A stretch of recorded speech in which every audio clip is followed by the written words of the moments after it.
This is a very important match, right? You really want to win this, and if you do, you are slated to be very well positioned for at least first or second guaranteed. $6,500. Dollarinos. That's the first place prize. So yep, lots of dollarinos. So here it is, Fatina versus Akamarured. And a Haven mirror. Oh boy. Oh gosh. not quite. Fatina's got the slower version. Yeah, of Haven. Fatina's playing a combo deck like he always is, but right. You know, still Haven mirror. And he's relying on that card draw. He kept, you know, he's got his card draw, his early Temple-ish thing. Yeah, Temple card. We're just gonna keep calling it that for now. I like this matchup for Fatina though, because we've seen this play out. We've seen, you know, like Themis's Tribunals and just like, you know, destroy the board effects. They work against this deck. Yep. This deck fizzles if you do that. So I like this matchup a lot for Fatina. We've seen almost every single neutral draw be early neutral into Alice, into Eagleman. And I've honestly got to say, it's not been as oppressive as I thought it would be. Like, it's been good. But it's not still, bad. but it's still tier 1 tournament It's still playable. tier 1 tournament playable, right? Exactly. Yeah. Also, I never draw this way, so this looks oppressive to me. Like, right. It's like, what do you mean this deck can do that? Right. I've never seen that. Exactly. Like, I don't think there has been an absence of Alice in an opening neutral hand so far. There hasn't, no. Especially on the play, they've always had it before. So our players drawing very well today. Not all of them, but some of them. Not sure if Fatina is feeling defeated or just very tired right now. Yeah, probably tired. You know, they've been here for a few hours. That's true. They've also been waiting for a while. They've been waiting. Yeah, they have to play these grueling matches. Don't know what's going to happen. Absolutely. All right, so Akamarured has the choice between trading or going face. I can't imagine... Here's another. I can't imagine a world where he doesn't just go face here. It does set up for a really good Priest of the Cudgel with more value out of that 2/2. Oh yeah, it does. So, and there is the Sacred Plea popping, so that's really all he's thinking about. He's like, should I go face for the 3 damage? Is it more important than leaving that 2/2 in play for my next follow-up plays? I think literally you have to consider, like, this is my worst matchup in our games, and because of that, I think I had to take risks in this matchup. Okay. Prison Priestess is not going to do anything, and I agree with going face here. He's going to draw Cudgel, of course. It's going to happen, but he didn't. Wow, he didn't draw Cudgel. Wow. Did not. Temple of the Inquisition. There we go. Or Temple of Inquisition. That's what it's called. I never know what it's called. I just know it's okay-ish to draft. It's like, it's all right, you know. Seraph Haven is quite literally the only deck I've seen it in because it has to draw so many cards for its endgame to work. Exactly. So now we get to see the old... This is the first time we've actually seen Tin Soldier into most likely Garuda. Yeah, it's true. You have to go face with this Tin Soldier just because even though you let this get banished now, you literally Tribunal as a card. So you can't let Tribunal be at play. And there's the Priest, a little late, but it's not going to matter. He's got plenty of answers for this. And I mean, this is kind of like why I like this matchup for Fatina. You know, like Akamarured will almost never have anything stick on the board. Like, it's not going to happen. An interesting nombo with the Temple is that if you banish something, it actually doesn't reduce its countdown. So, kind of a nombo with Haven, but... Kind of a phrase no one knows what it means. What does nombo mean, buddy? Nombo means not combo. Does not combo well with each other.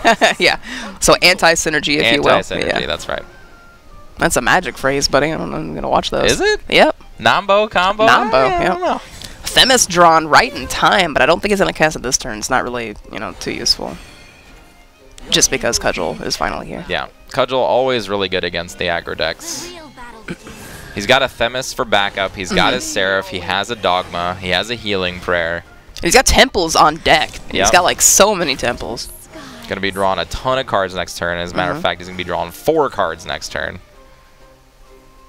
And really, when the deck draws this way, it almost seems unfair. Like, this guy's drawing more than 1 card every turn. Yeah, he's got a full hand. He's got a board. He's got nothing but removal. His hand's always full. Like, what do I do? Like, I'm just, you know, I'm poor little neutral Haven. What do I do? This might be one of the first games where Akamarured is just like, crap. Yeah, like this matchup is so bad for him that he just... I think he queued into this. Fatina queued into this knowing, like, ha, I win. Ha, right. You know? Like, this matchup is terrible. This reminds me of old Midsword versus just Haven. Like, they would Themis. You would Otahime and they would Themis, and the game was over. Like, what do I do? It's interesting. Yeah, he's got a lot of decisions to make here. He decides not to, he still hasn't played that Garuda. Yep. So he's definitely saving it for a reason. He's basically just trying to set up big boards that can be Themis and then also able to come back. But with the amount of card draw that Fatina is going through, I mean, he drew another Themis. He's got all the combo pieces he needs now. And Themis is actually not even bad here because you have the backup. Right. And you wanna Seraph next turn anyway, so. And you get to draw like. And you also mill yourself. You can't even hold all the cards you're drawing. He's gonna mill 3 here, so. There's an Arya. See an Arya finally. So Arya Garuda does not feel bad because that'll set up a board that's threatening. Yeah, actually you can't Seraph right. if you do that. So and then that's Tin good. Soldier will be popping next turn if a Themis does happen, so he's still got a constant flow of units coming out. So he's not in the worst position. He's definitely not dead yet, but I mean, he's got a couple plays here to kind of slow Fatina down, but after that, there's not really going to be much left. Yeah, I think Arya into Garuda. Garuda popping the Arya is the play here. I mean, the other line, I guess, is he could Garuda the 3 countdown Tin Soldier to make that one pop immediately, and maybe hold Beast Call for another Garuda or a Lion at some point. I guess that is his play. Okay. This way he gets the extra damage off of the Evolution Orb. Oh. And I imagine he's going to take it. This is the most damage you can get out of an Evolution Orb for the Haven deck. It does not take it. Well, he's got it next turn anyway. That's true. So that's true. You're right. He does still get it for free. So yeah, definitely cannot play Seraph this turn. But playing a Temple into a Themis. Yep, Temple Themis. Temple first, obviously, because it makes it go down by 2. And he can put him at 6 here. Put him at 5, actually, rather. And, I mean, Themis is still unsafe. Yeah. And you've seen 2 of them now, so evolving here is relatively safe. And actually, Akamarured has put himself into a position where Fatina might not have, like, the perfect answer anymore. Even with all this card draw. All these stat buffs that are making, like, Cudgel, they're making Banishment, like, awkward, you know? Right. Like, it's already hard enough to get rid of a Tin Soldier. Now you've got these 3/3 Angels running around, 3/4 Tina on the board as well. Yeah, like, I would play that. I would evolve the Tin Soldier right now to get the damage in. Just he decides he does not want to get that in. He could have also evolved the Angel to play around all Banishment effects. That's true. Your evil deeds end now. And or Tin Soldier. Let us conclude. But Tin Soldier has to be killed this turn. Yes. 100%. And he's going to draw a bunch of cards again and overdraw. He's going to overdraw with that plea as well. Yeah. Building up those shadows for that PTP. He's had his evolve this whole time, so he actually can now evolve Tina for an advantageous effect here. And I think he should. I mean, this clears the board and does and puts him damage. at 2. Yeah, and that Beast Call is going to pop next turn, so it's going to force Fatina to start using these healing prayers. Or rather, Tina only gets +1/+1 when she evolves. Right. So he can't attack the face for... He can put him at 3. Put him at 3. Which is unfortunately one away from where that Arya would pop. This is what I'm talking about, though. Like, that 1 damage extra that a Tin Soldier Evolution Orb could have done could have put Fatina down to 2 this turn, which would have been perfect for a Beast Call.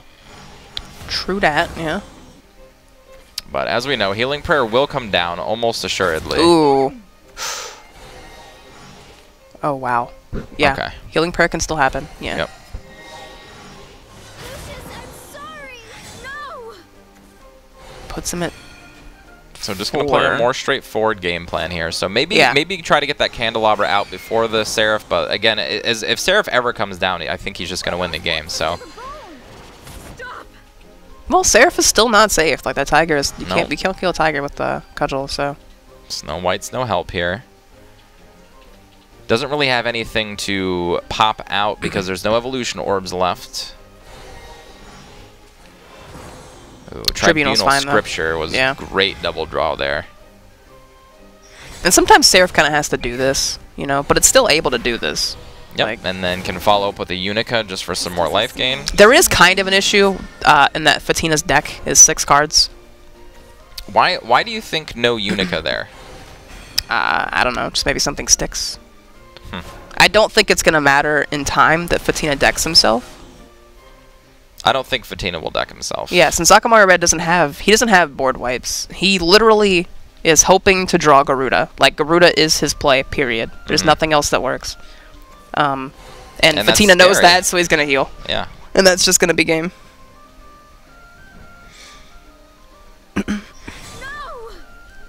Yep. Yeah, so, Akamarured can't do anything now.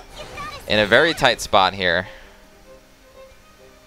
I like this. Like why even play Seraph, right? Like Seraph's not the way you're even winning for sure. in this. Yeah. It's interesting. Now healing prayers and dogmas are feeling pretty good, but those That's Seraphs, the first surrender we've seen. It is. I think Akamarured's feeling it now. Maybe he's getting that tilty like you were talking about. Maybe Akamarured is on a train to Tilt City. Yeah. Occupation 1, right? Or occupation. Maybe. However, Akamarured, I feel like, is the kind of player who realizes that matchup is impossible. Yeah. That matchup sucks. The only way that could have been worse is if he was on Elena Haven. Right. That's the only way that was worse. Right. So I feel like he knows Way more that. heals. Yeah. And also, he had the option to ban that. He could have banned that deck. Like, he could have been like, this has a good matchup against me. It's we true. can ban it. To be fair, though, all of Fatina's decks probably have a decent matchup against the neutral Haven deck. He's he's got D-Shift, like that's a why I let it D-Shift through, deck. obviously. Yeah. Fatina is going on with the game plan. We talked about it earlier. Like, neutral Haven's great. Neutral Haven's good. It's really strong, obviously. Everybody has one. Sans a few players, right?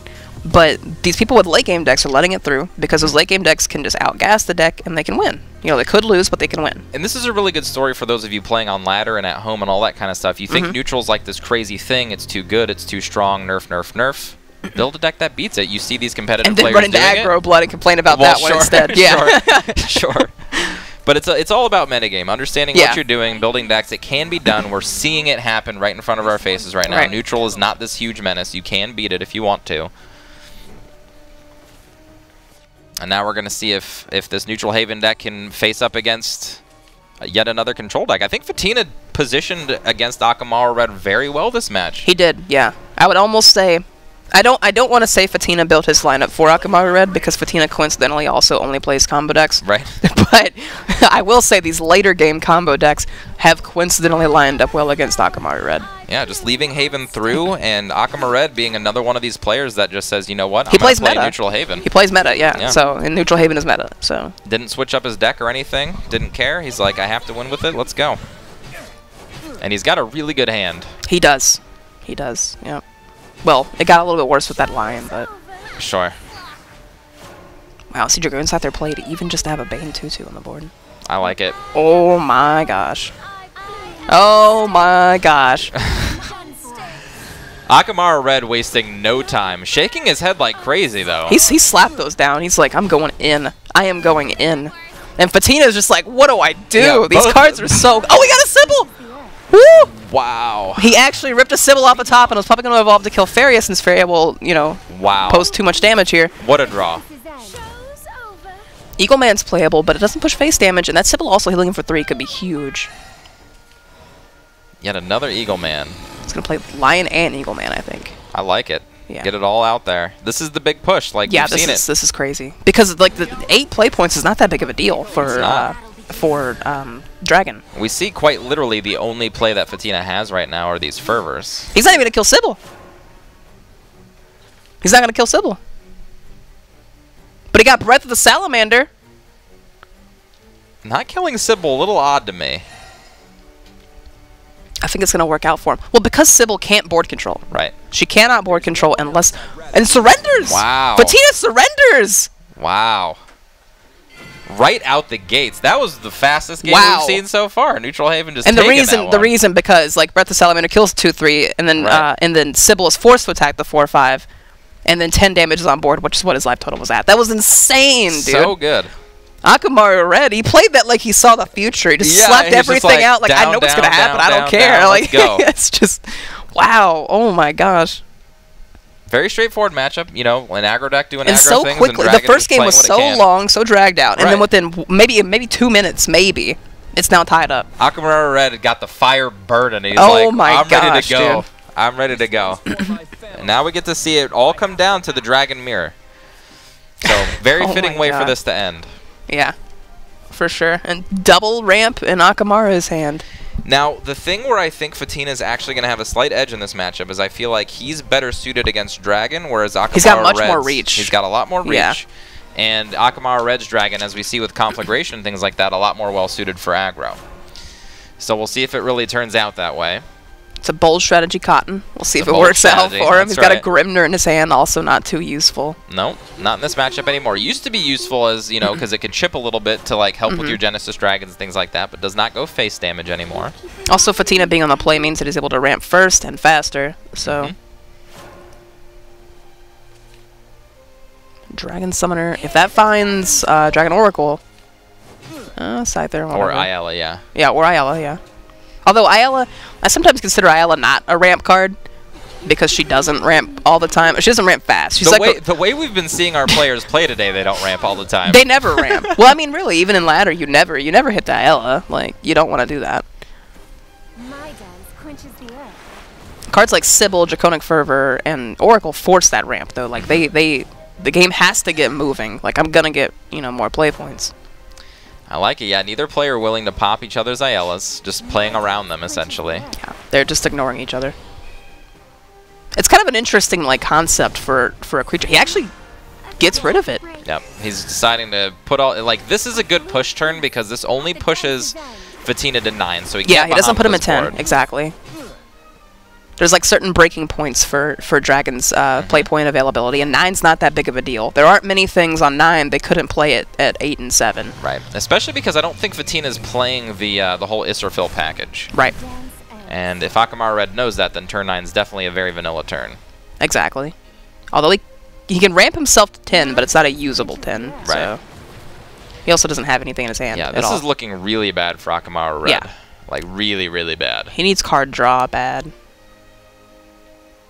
He's sitting there with Grimnir and, like, a great anti-aggro hand for a couple turns, but against a Dragon deck, not what you want to see. Looks like he's just gonna, he's gonna trade the board to keep this Sybil alive. Yeah, I like this a lot. But 10 play points available for both players now, so it's looking much better for Fatina than it is for Akamaru. The dance ends. Focus on your Okay. inferno, Tina. Goes Not for a- sticking not a a bad Fina. play. Yeah. Yeah. Or Tina. I always call her Fina. A Bahamut's a good draw. There we go. So still in the game, but now it's just like Ouroboros over and over again. And what is Akamaru Red even going to do about this? Grimner. Right. To stall for a turn. Yeah. Because then Boros comes down and just hits the Grimner. Right. Yeah. Exactly.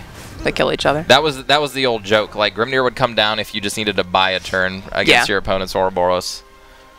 Which is looking he's probably going to try to do. I mean, you can't play the Bahamut into this because Ouroboros can come down and just kill Bahamut unless you wanted to take the prerogative back, but he doesn't have anything to take it back with. Used to this wasn't a problem for Dragon because they had Lightning Blast. But Right. now that no one plays Banish, these Odins, these weird Odins, are looking okay now. So Fatina's playing Odin's in his Seraph deck, but we haven't seen him in his Dragon deck, which is super odd. It's not much of a because Odin is not. It is 8 play points, but it's not a payoff card. Right. Like Bahamut's a payoff card. If I ramp to 10 and I play Bahamut, I'm probably gonna win this game. Right. If I ramp to 8 and I play Odin, I'm gonna tickle them a little bit. Like Odin, okay, cool. A 4/3 for 8. That's true. Nice. Not the end all be all that you would expect after ramping super fast. Yeah. Exactly. So that's Dragon doesn't really want to play that card. They used to back when they didn't have anything else better, but. So this is an interesting play for Akamaru Red. Depending on what his options are, Dragon Summoner could be the play if he might, have his own Ouroboros or something like that.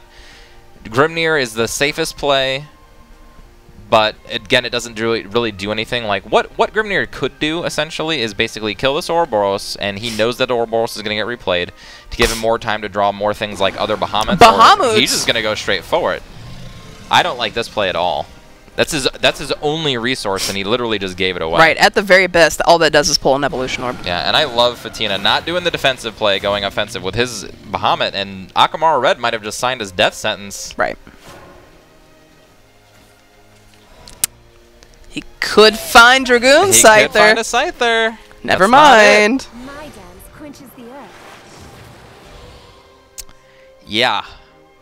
Akamaru Red feeling the pressure. This is It's looking really bad. Yep, this is Ouroboros Evolve. Go face with Bahamut. Looking really, really bad for Akamarured. Yep, he's got 1 turn to come back from this. Is Fatina going to be the chosen one? Is Fatina going to send Akamarured into the losers bracket? It's feeling like it. Akamarured, I mean, obviously he didn't get a lot of good late game draw like you want to in the Dragon Mirror, but just throwing away your Bahamut right there is basically just saying, I give up. That's it. He drew a Dragon Summoner. Not the person I would expect to just throw in the towel. It was definitely a very... Because even at, like, if Ouroboros didn't go back to your hand, sure, that play was kind of okay. Right. But at the very worst, like... Or at the very best, sorry, for Akamarured. Yeah. The very best single thing this can do is get an Evolution Orb out of him. Right. And then I have nothing left. Exactly. Yeah. So that was a very, very weird play. It was very interesting. Now we're just gonna see how badly that did pay off for him, because he has to kill the Ouroboros, but the Ouroboros with another Evolution Orb is just gonna be able to clear out whatever board Akamarured can put together. So. Yeah, this is definitely over. Focus on your inferno, Tina. I am the mad cyclone. He's even got to use an Evo to kill the Ouroboros. If my brother can. Oh, actually, you know what? This might buy him 1 turn. He's got 4 followers in play now. Or no, never mind. There's Conflagration. Yep. That'll do it. Fatina!